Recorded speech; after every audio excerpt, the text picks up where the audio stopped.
boulder is the green one there, so let's get closer. Make a circle around it.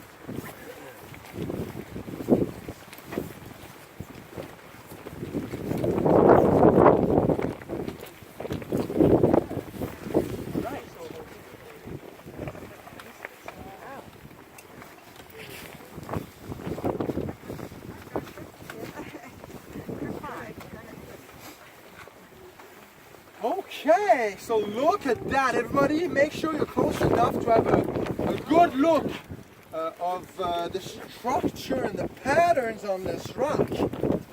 Mind-blowing, very, very strange. A dark green color, little strange white line on it. So my first days on the tablelands. Oh, and I forgot to tell you about a small font, guys. Gosh, I forgot about that. Today is a very special day because you're just starting to enter a new stage of your life. You know, from now on, there'll be two periods in your life. BT and AT period of your life. Before tablelands and after tablelands. Because, I'll tell you why already. Because every day of your life, you walk on the crust. Today, you're not. Today, you're walking on the Earth's mantle. So the stuff you look, the plants, the rocks themselves are completely different than everything you see any other day of your life. Okay, so good luck with your metamorphosis. We'll see what happens at the end of this walk. And so this rock is very different looking, and I'll talk about it for sure. But first of all, I'd like to talk about the main rock that makes the tablelands, and that is this orange rock. So actually pick one of these orange rocks, and I'll invite you guys, because it's such a special thing, to use your senses, as we always do, but even more so today. So, you know, touch it, smell it. I don't advise tasting it. Listen to it, and your rock is ours of story to tell. What? Oh, you're from down below. Where? Below oceanic crust. How did you get here? What? Collision. Oh, sorry, guys. Okay, we'll come back to you guys.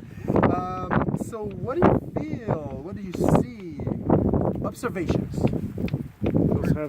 It seems to still make normal rock noises when you put it against the other rock to take the body and go listen to it. Right, good observation, absolutely. It is not a fake rock, it's not made out of foam, it is a real rock. And it's kind of dense, yeah? What else? Rainy, it's got...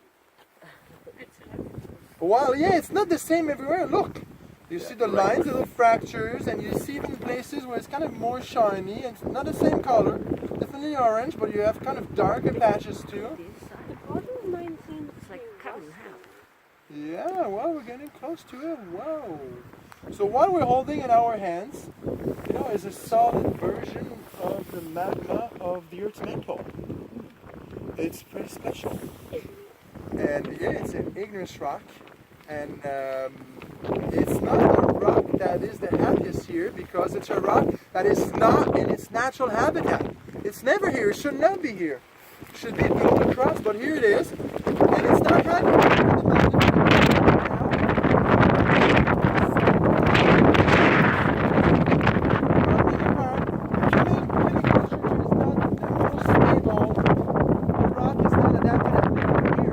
The name of the rock will be your final quiz. It sounds like a dental operation, okay, starting with a P.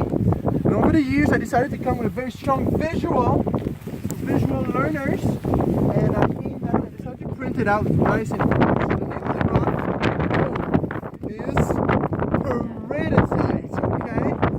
Piggy, that's it, peridotite. And I was recently told that if you repeat something 15 times, then it sticks to your mind and your memory.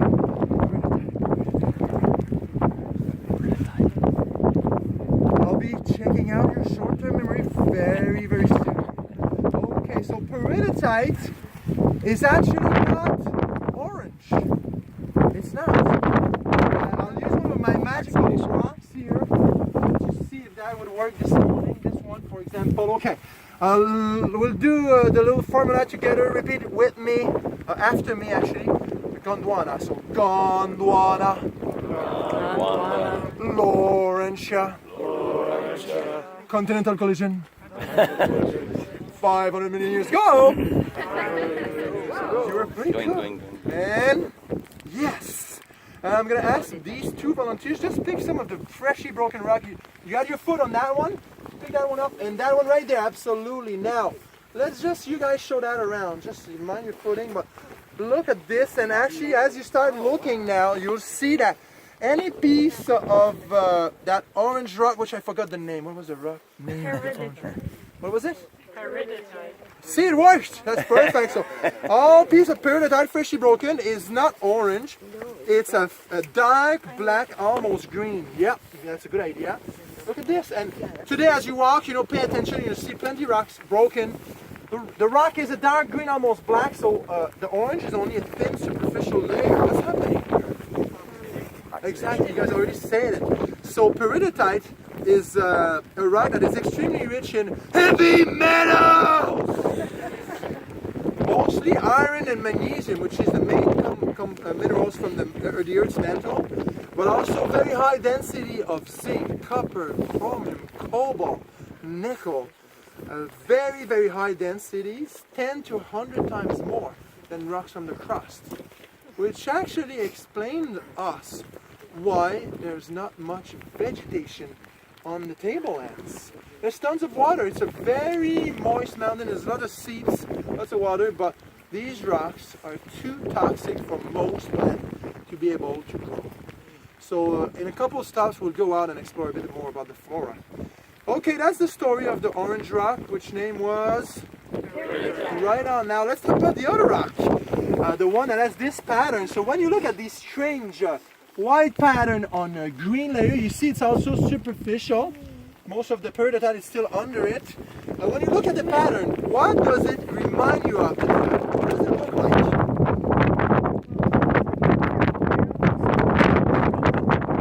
Yeah, it looks like snake skin or reptile skin, a mosaic, cobwebs. Actually, if you think about it, it does look like skin of snake. I get to lose my French now here, but snake en français, what is it again? Serpent or serpent. So the name of the rock is? Right on. So serpentine is the mineral, serpentinite is the rock, and peridotite becomes serpentinite in a process called serpentinization. And that is the scientific term. And what's happening here is a chemical alteration. So the rock is changing. Serpentinite is a metamorphic rock, and it involves water. Water that is running through the cracks. So we've seen, when we look at the small cracks, that peridotite is very fractured, very brittle rock.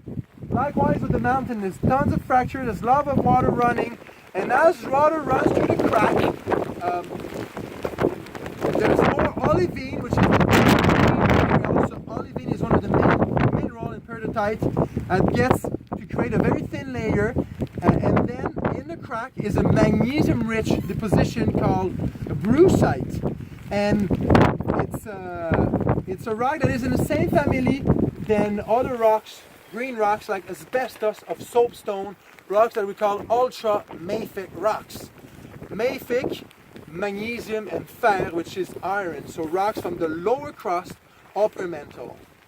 Okay, that's a bit more, and you'll see lots of these. They always form in the cracks where water runs through the cracks. Mostly happen as the tableland was moving, but still happening today. So you look close to the brooks, you'll always find a bit of the serpentinite. Now this boulder is special. If you rub it and make a wish, your wish will come true. I wish to stay with you forever. Okay, perfect. All right. So you can come and make your wish if you wish so. What we'll do now from here, we'll walk a little touch further. There's a wooden structure there that just past this bridge. And now we'll talk about the second act in the formation of gross moor landscape. That's a little bit more, but after that, I promise there's blah blah blah more walking, especially with that beautiful refreshing weather we're getting right now. All right. Okay, let's go.